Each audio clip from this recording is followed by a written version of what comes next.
اللہ عنہم ورضوا عنہ.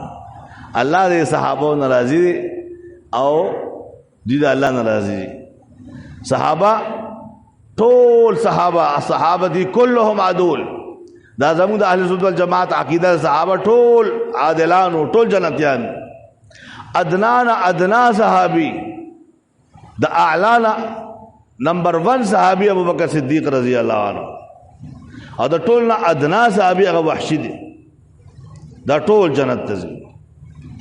دا زموږ عقیده ده د تمام اهل سنت والجماعت چې څوک هم صحابي دي هغه جنتي دي. صحابو کې موږ فرق نه څنګه چې په انبیاو کې فرق نه کوو.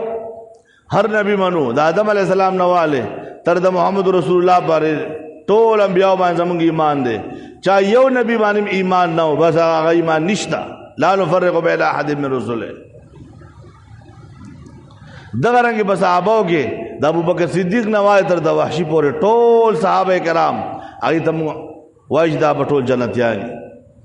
او ځکه پیغمبر علیه السلام فرمایي ځکه وسره محبت کو. پیغمبر فرمایي الله الله فی اصحابی لا تتخذوهم غرضا من بعدی.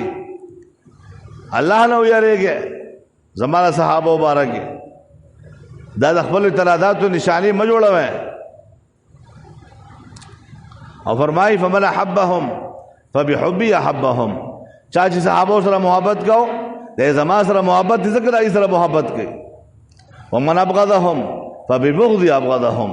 او چاچی صحابہ سره بغض او کینه او حسد ساتو او صحابہ ته منافقت والا نسبتونه گئی دا اصل کی ما تکي زکه اگی تا گئی.